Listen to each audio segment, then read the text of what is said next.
Welcome back friends. आप सभी का एक बार फिर से स्वागत है हमारे इस चैनल पढ़ लो यार पे।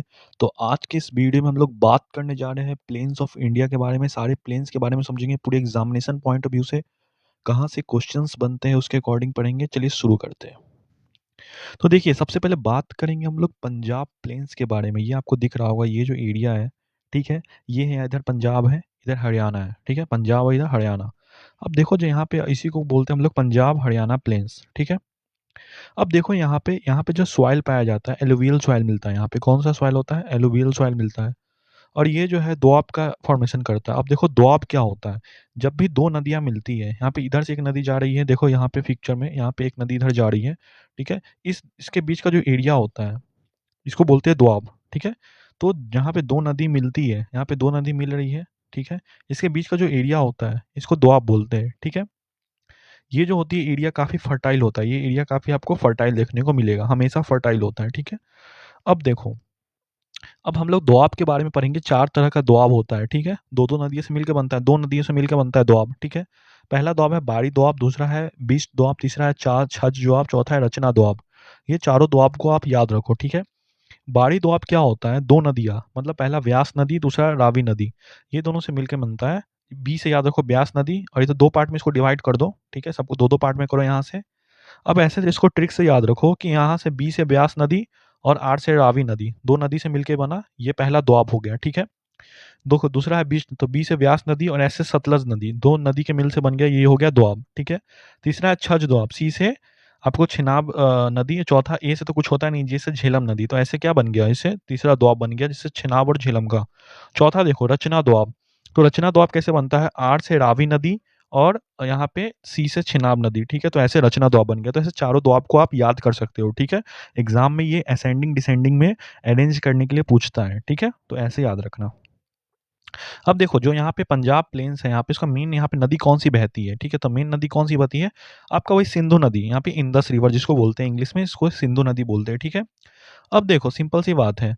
अब दो और नदी बहती है हरियाणा में, दो और नदी, जिसका नाम है यमुना रिवर, दूसरे का नाम है घग्गर रिवर, ठीक है। तो यमुना रिवर और घग्गर रिवर दो नदी बहती है, ठीक है।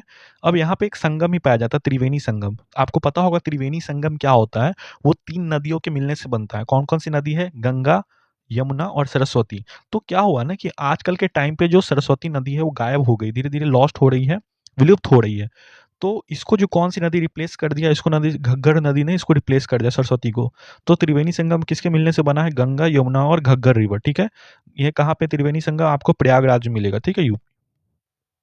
कौन कौन सी क्रॉप्स, कौन कौन सा फसल मिलता है वहाँ पे हरियाणा पंजाब प्लेन्स में? सारे, मैक्सिमम सारे फसल आपको देखने को मिलेंगे। पहला वीट, राइस, पोटैटो, मेज, ये चारों मेजर फसल है, ठीक है। अब देखो, कैनाल कौन कौन सी वहाँ पे कौन सा कैनाल है, वहाँ पे कौन सा नहर है? इंदिरा कैनाल है।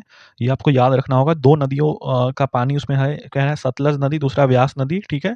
इसको व्यास नदी बोलते हैं हिंदी में। दो नदियों का पानी है। और ये जो आगे जाके मिलती कहाँ पे है दो नदियाँ? ये आपको हरिके वेटलैंड में मिलती है, जो कि पंजाब में। कौन सा वेटलैंड है? हरिके वेटलैंड में, ठीक है।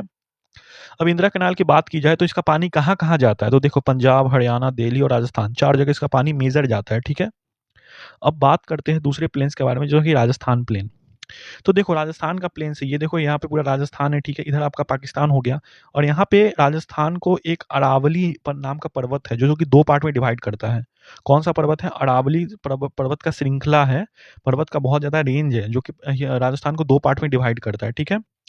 अब देखो, ये एक तरह का रेसिडुअरी माउंटेन है। एक ऐसा टाइप का रेसिडुअरी माउंटेन ये होता है जो कि अपने साथ सॉइल इरोजन का फॉर्मेशन करता है, ठीक है। सॉइल इरोजन का वहाँ पे फॉर्मेशन होता है, उसको रेसिडुअरी माउंटेन करते हैं। बस आप ये इसको याद रखो, ठीक है, कि एग्जाम में आपसे पूछेगा कि कौन सा माउंटेन रेसिडुअरी माउंटेन में आता है, तो वो है अरावली माउंटेन। तो बस इसको आप याद रख लो, ठीक है। अब देखो, अरावली माउंटेन है बहुत ओल्डेस्ट माउंटेन, सबसे ओल्डेस्ट माउंटेन में इसको बोला जाता है, ठीक है। इसका जो हाईएस्ट पीक है उसको हमको बोलते हैं गुरु शिखर के नाम से जानता है। कौन सा है इसका हाईएस्ट पीक? गुरु शिखर होता है, ठीक है। और ये जो है माउंट अबू में, माउंट अबू भी यहाँ पे है, ठीक है। इसके यहाँ पे माउंट अबू भी है, जो कि एक टूरिस्ट प्लेस है इस यहाँ पे। और एक यहाँ पे दिलवारा टेम्पल भी है, यहाँ पे दिलवारा टेम्पल भी है, जो कि एक जैन का टेम्पल है, डेडिकेटेड टेम्पल है इसी माउंटेन रेंज के पास, ठीक है। ये जो नदी है यहाँ से, ये जो अरावली पर्वत है, यहाँ से दो नदी बहती है। पहला है बानस रिवर, दूसरा है लूनी रिवर। अब बानस रिवर जो है वो, उसको बोला जाता है वन की आस। क्या बोला जाता है? इस नदी को वन की आस बोला जाता है। और ये किसकी ट्रिब्यूटरी है? चंबल नदी की सहायक नदी है। बानस नदी क्या है? चंबल नदी की ये है ट्रिब्यूटरी है, सहायक नदी, ठीक है। अब जो चंबल नदी है वो एमपी से निकलती है, मध्य प्रदेश से निकलती है चंबल नदी, ठीक है। चंबल नदी में घड़ियाल यानी एलिगेटर बहुत पाया जाता है यहाँ पे, वहाँ पे घड़ियाल बहुत मिलता है चंबल नदी में। और ये इस कोटा जो शहर है अपना कोटा, ठीक है, वो इसी नदी के किनारे है, चंबल नदी के किनारे, ठीक है। तो ऐसे आप याद रख सकते हैं। दूसरी नदी की बात बात करते हैं, लूनी रिवर के बारे में बात करते हैं। तो ये जो नदी है इसका ओरिजिन अरावली में है, ठीक है। ये एक फ्रेश वाटर लेक है और आगे जाके ये सॉल्ट वाटर लेक बन जाती है। मतलब स्टार्ट तो होती है फ्रेश वाटर से, आगे जाके सॉल्ट वाटर लेक बन जाता है। और ये कहाँ पे पहुंचता है आपको, ये पहुंचता है आपको रन ऑफ कच्छ में, जो कि गुजरात में, और इसको व्हाइट डेजर्ट के नाम से भी जाना जाता है, रन ऑफ कच्छ को, ठीक है। यहाँ पे एक जाकर सॉल्ट पैन बनाता है, यानी कि जितने भी जो यहाँ पे पानी है, वो सॉल्ट जितने भी जाती है वहाँ पे पूरे तरह का पानी क्या होता है, इवोपरेट हो जाता है, कुछ बचता नहीं है। तो लूनी रिवर के बारे में आप याद रखो, यहाँ पे ना कोई डेल्टा बनता है ना कोई एस्चुअरी बनता है। एस्चुअरी क्या होता है, एस्चुअरी होता है आपको, एस्चुअरी होता है जितने भी, देखो कोई भी नदी है, ठीक है, कोई भी नदी जितने अपने साथ सेडिमेंट्स ले जा रही है, ठीक है, जितने अपने साथ जो नदी ट्रैवल करते हुए जाती है, तो जितने अपने साथ पार्टिकल सेडिमेंट्स वगैरह ले जा रही है जो उसके रास्ते में मिलते हैं, वो कहीं ना कहीं तो डिपॉजिट होगी। तो जितने भी सेडिमेंट्स डिपॉजिट कहाँ पे हो जाती है, सी और ओशियन में, उसको बोलते हैं एस्ट्योरी, ठीक है, क्या बोलते हैं, एस्ट्योरी बोलते हैं।